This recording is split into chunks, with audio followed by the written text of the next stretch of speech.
The smell reached them before the sight did. Ottoman veterans, men who had marched through the smoking ruins of Constantinople itself, gagged where they stood. The stench of rot was overwhelming, a nauseating fog that clung to armor, seeped into throats, and turned hardened stomachs inside out.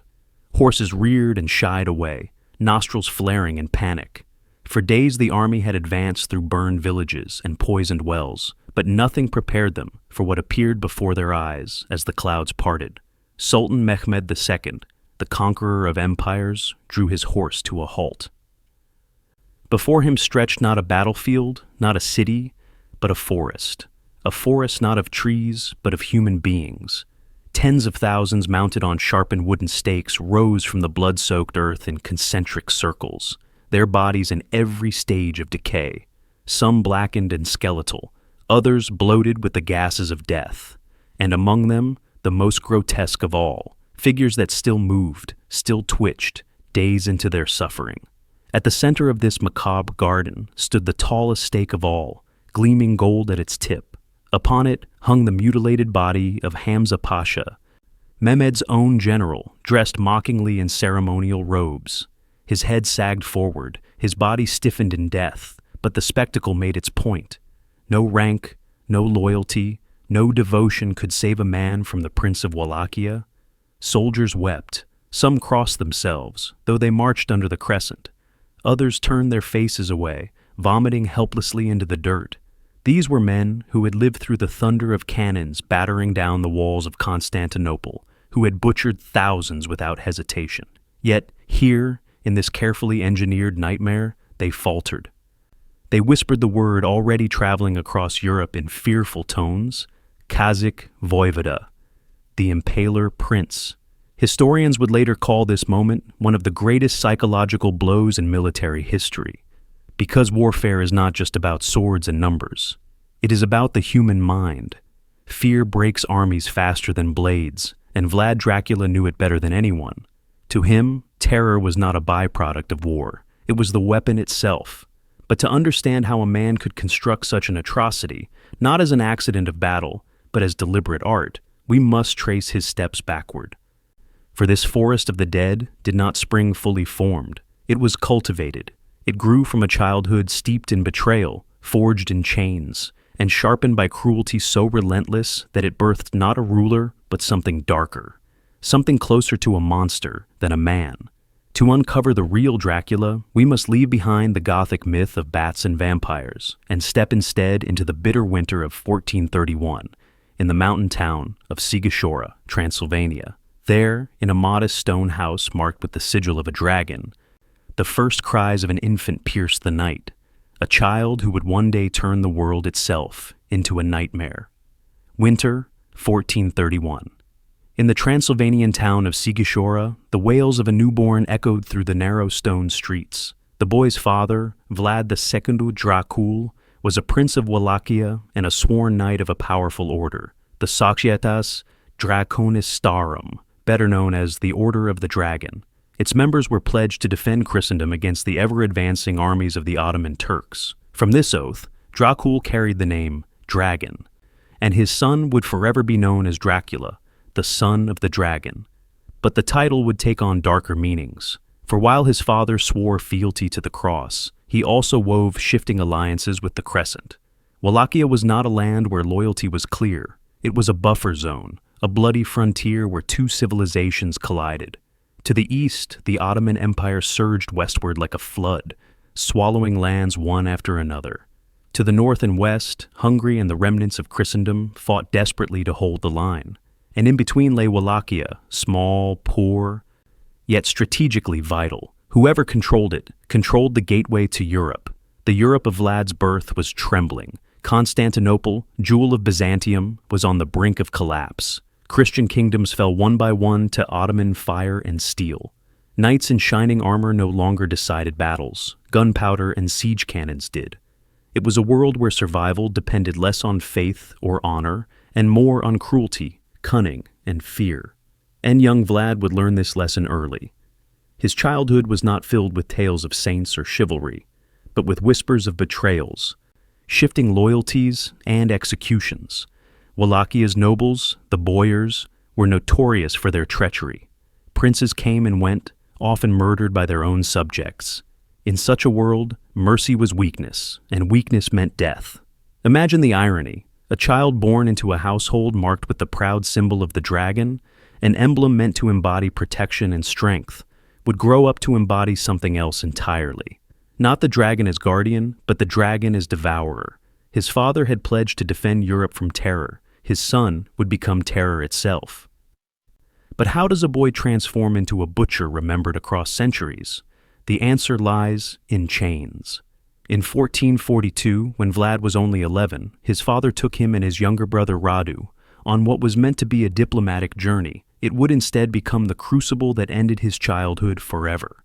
In 1442, Prince Vlad II Dracul was summoned to the Ottoman court.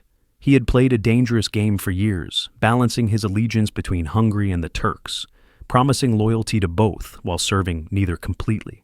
Now, the Sultan, Murad II, demanded proof of faith. Dracul had no choice but to bring his two youngest sons, 11-year-old Vlad and 7-year-old Radu, across the Danube. It was a trap. The moment they crossed into Ottoman lands, the brothers were seized. The Sultan's offer was brutally simple. Dracul could keep his throne if he left his sons as hostages, refuse, and watch them executed before his eyes. Dracul chose his crown. The boys were led away, their father's figure shrinking into the distance. For Vlad, that moment, his father turning his back, was the end of childhood. The Ottoman court claimed to treat noble hostages well. And for Radu, the youngest, this was true. He thrived. Handsome, gentle, and pliant, he learned Turkish and Arabic, studied philosophy, converted to Islam. He became Murad's favorite, some whispered, more than that. In time, he would be remembered as Radu cel Frumos, Radu the handsome. But Vlad was another story. He was willful, proud, defiant. He spat at tutors who tried to teach him the Quran, struck other hostages who mocked Christianity, refused to kneel. He would not bend, and the Ottomans had ways of breaking stubborn children. They began with the falaka, the soles of his feet beaten until they split open. Then the bastinado, hung upside down while guards lashed his body. He endured starvation, isolation, endless darkness. The message was clear: submit or suffer. But Vlad did not submit. If anything, the pain only hardened him, searing a lesson into his mind. Power is not gained by mercy. It is taken by fear. And then came the lesson that changed him forever. The Ottomans had their own methods of execution, but none struck as much terror as impalement. It was not reserved for common criminals. It was for enemies who needed to be destroyed, not just in body, but in memory. Vlad was forced to watch, prisoners stripped naked, forced to sit on thick oiled stakes. Their own weight dragged them downward as the wood drove through the body, sometimes piercing the torso, sometimes emerging from the mouth or shoulder. It was a death measured not in minutes, but in days. The details burned themselves into Vlad's mind. A sharp stake killed too quickly. A blunt one slid past organs, prolonging life. Angled correctly, it could keep a victim alive for 3 full days. He studied the screams, the writhing, the slow collapse of the human will. By the age of 12, he had learned the mechanics of agony, and unlike other boys who might have wept or looked away, Vlad watched carefully, memorizing. These were not moments of horror for him. They were lessons. Lessons he would one day use. Meanwhile, back in Wallachia, chaos reigned. His father, still balancing loyalties, angered both Christians and Turks. In 1447, Wallachian nobles allied with Hungary ambushed him in the marshes, hacking him to pieces. Vlad's elder brother, Mircea, suffered a worse fate, blinded with hot irons, then buried alive, screaming into the soil as he suffocated. When word of his family's destruction reached the Ottoman court, the guards expected tears. But Vlad gave them none. Instead, he asked one cold question: how long did my brother live beneath the earth? The Ottomans did not realize it, but the boy before them was no longer just a hostage. He was becoming something else. Every beating, every humiliation, every corpse on a stake had been teaching him, not how to endure pain, but how to inflict it. What the Ottomans believed was breaking him was, in truth, creating him. In Wallachia, thrones were not inherited. They were taken, lost, and taken again. Loyalty was fragile, and betrayal was tradition. Vlad II. Dracul, father of the two captive boys, had tried to play the dangerous game of survival, bowing one day to Hungary and the next to the Ottomans. In the end, it pleased no one. In 1447, his enemies struck. Wallachian boyars, nobles who had once sworn allegiance, turned against him, aided by the Hungarian regent John Hunyadi. Caught in the marshes near Baltani, Vlad Dracul was ambushed and butchered. His body was hacked apart, discarded like carrion. But worse was reserved for his eldest son, Mircea. He was captured alive. Hot irons pressed into his eyes until his world went dark. Blinded, screaming, he was then thrown into a pit and buried alive. Soil filled his mouth, clogged his throat. His nails tore at the earth until his strength gave out. A prince of Wallachia died choking on mud, alone in darkness. When news reached the Ottoman court, the young Vlad listened silently. The guards expected rage or grief. Instead, he asked a single chilling question. How long did my brother take to die underground? It was not the question of a boy mourning a family. It was the calculation of a mind already reshaped by cruelty. For Vlad, the message was clear. Trust no one.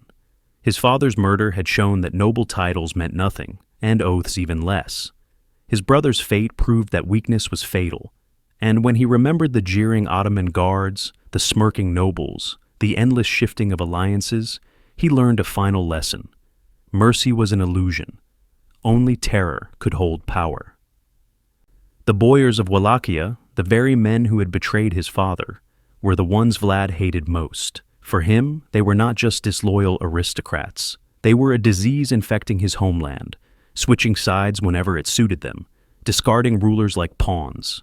In his mind, if Wallachia was to survive, that disease had to be burned out. But Vlad was still a prisoner. He endured 6 more years in Ottoman captivity, beaten and humiliated, yet slowly transforming. By the time he was released, he was no longer a boy, nor even just a prince. He was a weapon, forged in chains, sharpened by grief, and fueled by a single vow, that Wallachia would never again be ruled by betrayal. When the Ottomans finally allowed him to return, sending him with a small force to claim the throne, they thought they had created a useful puppet. In truth, they had unleashed something far worse, a ruler who saw cruelty not as punishment, but as strategy. His reign would be short at first, barely a glimpse, but already the signs of what he was becoming were unmistakable. The child had died in Ottoman chains. In his place rose Vlad Dracula, the Impaler Prince. In 1448, Vlad Dracula returned to Wallachia not as a free prince, but as a pawn of the Ottomans. With their backing, he seized the throne. Yet his first reign lasted scarcely 2 months. The boyars who had murdered his father and brother still held sway, and John Hunyadi, Hungary's iron-handed regent, sent forces to drive him out. But 2 months was long enough to leave a mark. Even in this brief glimpse of power, Vlad revealed something unusual. Other rulers punished theft or disobedience with fines, lashes, or simple executions. Vlad devised cruelties so elaborate they seemed less about justice than spectacle. One story tells of a merchant who complained of theft. Vlad ordered the suspect's feet flayed open, the raw flesh rubbed with salt to deepen the agony.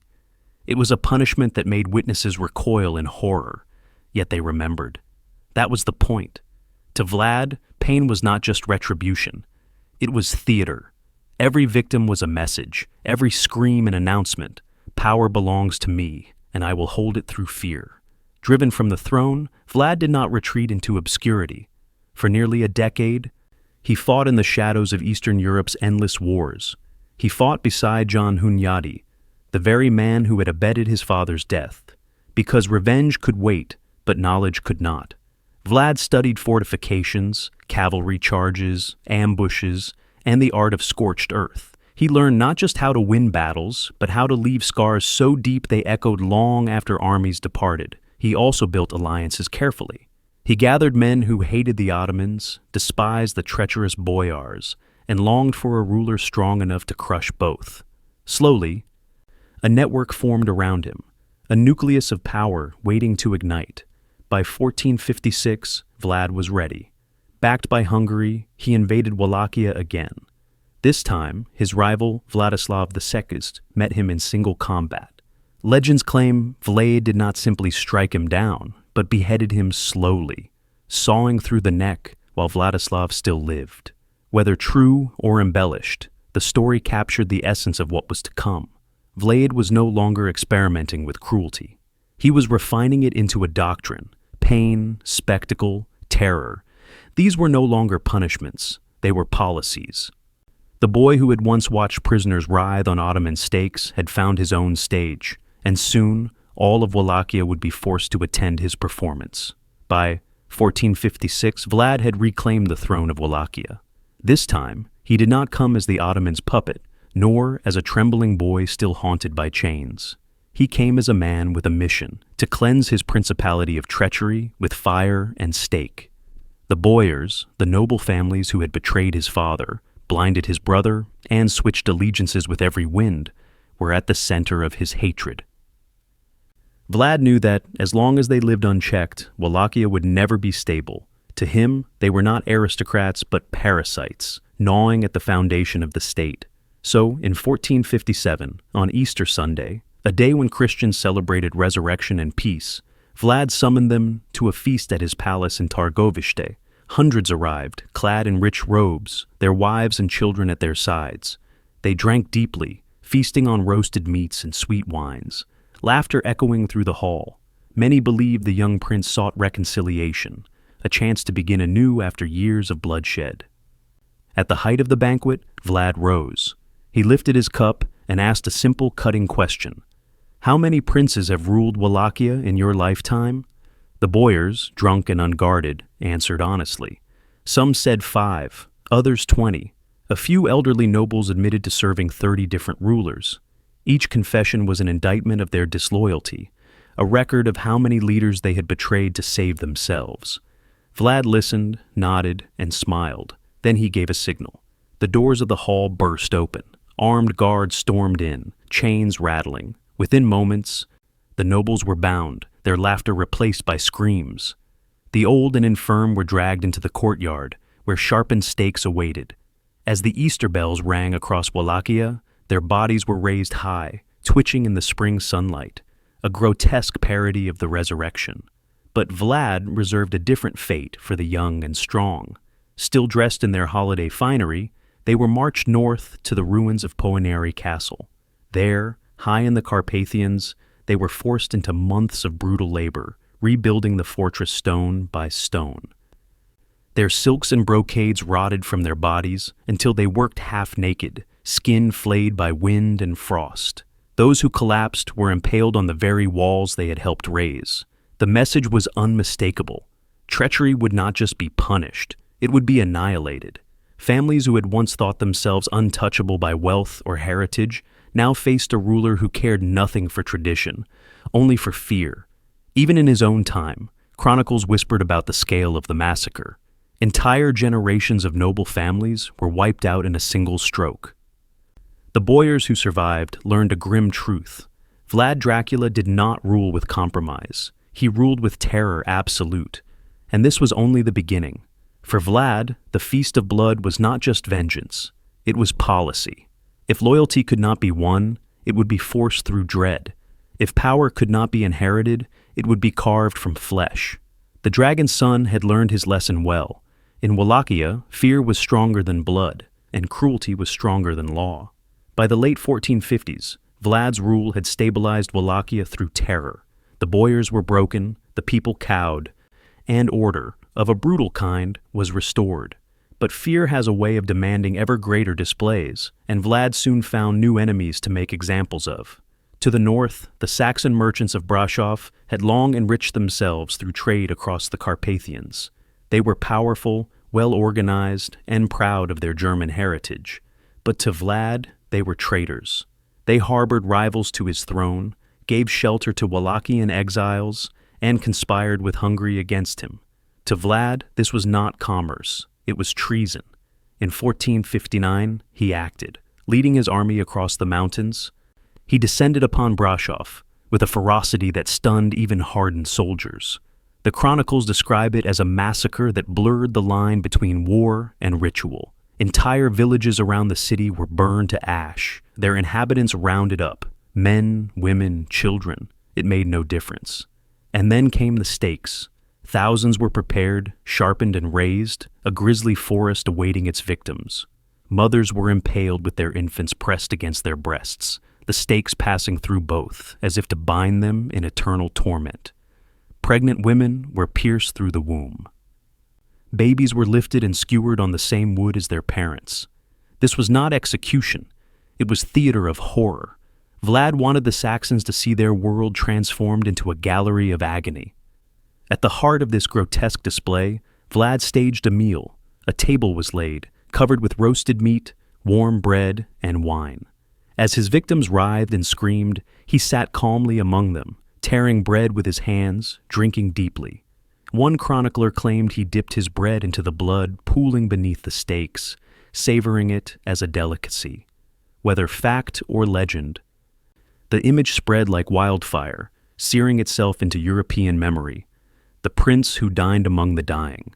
When one of his boyars recoiled at the stench of blood and excrement covering his nose, Vlad noticed. Smiling, he ordered a taller stake prepared. The noble was impaled higher than the rest. "You will be above the smell," Vlad explained coldly. News of the massacre spread through Saxon towns and beyond, carried by merchants and chroniclers. German pamphlets portrayed Vlad as a demon in human flesh, feeding on blood and cruelty. In their telling, he was no longer merely a savage ruler of a distant principality. He was a monster whose deeds eclipsed imagination. Yet beneath the legend lay cold calculation. Vlad knew the Saxons were wealthy and influential. By slaughtering them in such a public theatrical way, he sent a message to all of Europe. Wallachia was not a pawn to be toyed with. Trade, politics, alliances, none of it mattered if he was crossed. But his appetite for fear had grown. What had begun as vengeance against boyars was now spilling outward, staining entire regions. The dragon's son had tasted the power of terror, and like blood-soaked bread, it was a taste he would never relinquish. By 1462, Vlad Dracula's defiance could no longer be ignored. For years he had withheld tribute from the Ottoman Empire, mocked its envoys, and sent back captives nailed to stakes. But the final insult came when Mehmed II, conqueror of Constantinople, demanded not only gold, but 500 Wallachian boys to be taken as tribute for the Janissary Corps. Vlad's answer was simple: come and take them yourself. The Sultan did just that. With an army of 150,000, some sources claim closer to 300,000, he marched into Wallachia. It was one of the largest forces ever assembled in the region, a tide of men, horses, and banners that dwarfed anything Vlad could muster.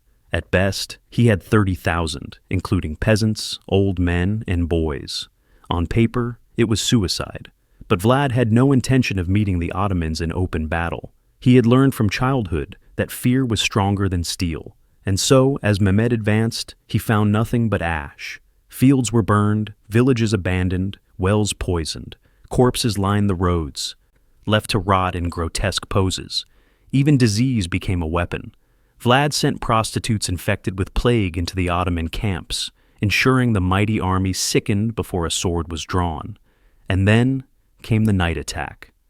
On June 17th, under the cover of darkness, Vlad led a hand-picked force of cavalry into the heart of the Ottoman camp. Their goal was nothing less than assassination, to kill Mehmed in his tent and end the invasion with a single stroke. In the chaos, Ottoman soldiers cut down their own men, unable to tell friend from foe. Fires spread, horses panicked, tents collapsed. Vlad himself hacked through guards, searching desperately for the Sultan's pavilion. But fate intervened. They struck the wrong tent. The Grand Vizier lay slain, not Mehmed. The chance was lost. Vlad barely escaped with his life as the entire camp erupted into chaos behind him. Still, the damage was done. Thousands of Ottomans lay dead, morale shaken. But Mehmed pressed on, determined to crush the defiant prince once and for all. By late June, his army reached Targovishte, Wallachia's capital. The gates stood open, the walls deserted. It seemed too easy. Then the stench hit them.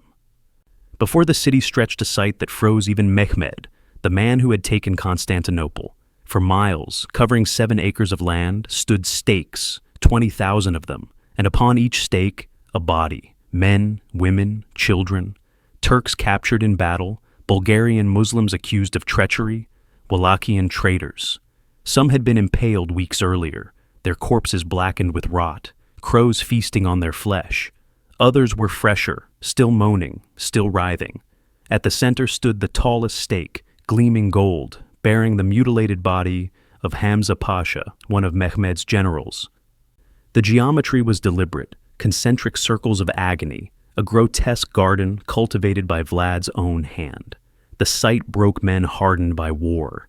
Veterans who had stood on the walls of Constantinople wept openly. Some retched until they collapsed, and Mehmed himself, the conqueror, the man who had never turned back from battle, looked upon the forest of the impaled and spoke words his soldiers would never forget. How can one take the land of a man who does such things? What is there to do against such a demon? For the first and only time in his career, Mehmed ordered a retreat. But while the Ottomans recoiled, Vlad exulted. To him, this was not a crime, but a masterpiece. He walked among the stakes as though among artworks in a gallery, adjusting bodies that had slipped, noting which angles prolonged suffering, sipping wine while the dying moaned around him. This was not just war. This was creation. Terror perfected into something resembling art. The forest of 20,000 corpses was his greatest triumph and also his greatest damnation. From that moment, Vlad was no longer remembered as merely a cruel prince. He became legend, Kazakh Voivoda, the Impaler. The forest of the impaled had won Vlad a dreadful victory. Mehmed had turned back, but terror alone could not sustain a throne. Wallachia bled. Fields were ash, villages emptied, and even his own boyars, those few who remained, began to waver. It was then that his brother Radu returned, no longer the fragile boy who had once shared chains with him, but Radu cel Frumos, the handsome, polished by the Ottoman court, draped in silk and carrying promises of peace. The choice he offered the Wallachians was simple: abandon Vlad and live, or cling to him and die. Exhausted by years of horror, many chose Radu. Vlad's army dissolved. His nobles betrayed him once again. By late summer of 1462, he fled north into Hungary, seeking aid from King Matthias Corvinus. But instead of allies, he found chains. Corvinus, already negotiating with the Ottomans, had no interest in unleashing the Impaler again. Vlad was arrested and dragged into captivity. For 12 long years, he rotted in Hungarian prisons, a fallen prince with nothing but time. And yet, even behind bars, the sickness remained. Guards reported grotesque sights: rats carefully impaled on splinters, birds skewered on tiny spikes, insects arranged into miniature forests of agony. Vlad could not stop. Cruelty was no longer merely his policy. It was his obsession, his craft. When asked why, he gave a chilling reply: "I must not lose my skill." Imagine it, a man stripped of throne, army, and freedom, still practicing the art of torture on vermin. It was as though the years of Ottoman captivity had carved something into his very soul that could never be erased. And yet, politics is never static. As the Ottoman threat grew once more, Hungary found itself in need of allies. In 1475, Vlad was released. He converted to Catholicism, a political gesture, and was granted a noble bride from the Hungarian court. Once again, he raised an army to reclaim Wallachia, but the years in prison had not softened him. If anything, they had fermented his cruelty into something more grotesque. The chronicles of his third reign speak of spectacles that shocked even the hardened chroniclers of the time. Families impaled together, forced to watch each other die in sequence, children first, then mothers, then fathers. One tale, whispered with horror, describes a pregnant woman impaled in such a way that as she writhed, she gave birth upon the stake itself. Vlad, it was said, observed the entire process with clinical detachment as though recording an experiment. This was no longer just the policy of a ruler trying to maintain power. This was something deeper, darker, a mind consumed by cruelty itself. But fate was closing in. His enemies were gathering once more, and this time, No forest of the impaled would save him. December 1476. Vlad Dracula was in his mid-40s. Older now, scarred by wars and prisons, but still dangerous. With Hungarian backing, he had once more seized the throne of Wallachia. Yet his rule was short, barely a year. Surrounded by enemies on every side, Ottomans pressing from the east, treacherous boyars whispering behind him, his final campaign ended as so many had before, in betrayal. The exact details of his death are shrouded in contradiction. Some chronicles claim he was ambushed by Ottoman soldiers in the forests near Bucharest. Others insist his own boyars, weary of serving a monster, turned on him mid-battle, cutting him down in chaos. What is certain is that his body was hacked apart and his head severed. The head was taken to Constantinople, where Sultan Mehmed II had it mounted on a spike above the city gates. There, the conqueror of Constantinople and the tormentor of Wallachia gazed silently upon one another, two legacies entwined in blood. The prince who had made forests of the dead was himself reduced to a single impaled skull. There is a dark poetry in that. The impaler, impaled at last. His body, according to tradition, was buried at Snagov Monastery, an island church north of Bucharest. Yet, when archaeologists opened his supposed tomb centuries later, they found it empty. Some whispered the monks had moved the body to sanctify their church from his evil. Others whispered darker things, that his corpse had never been buried, that he had risen again. Legends of vampirism took root in that mystery, though in truth, the horror of Vlad needed no myth. And yet, history's cruelest twist lies not in his death, but in his memory. Across Europe, German and Russian chronicles painted him as a monster, a sadist who fed on blood and reveled in screams. But in Romania today, he is remembered as something very different, a national hero. Statues bear his likeness, streets carry his name. He is celebrated as a defender of Christianity, a ruler who resisted the Ottomans when others submitted. How does a man who slaughtered tens of thousands, who dined among the dying, who impaled infants and mothers together, become a hero? The answer is as unsettling as his deeds, because cruelty, when wielded against the enemy, can be recast as justice. Because nations prefer legends of strength over truths of horror, because we would rather honor the dragon who kept invaders at bay than remember the screams of his victims.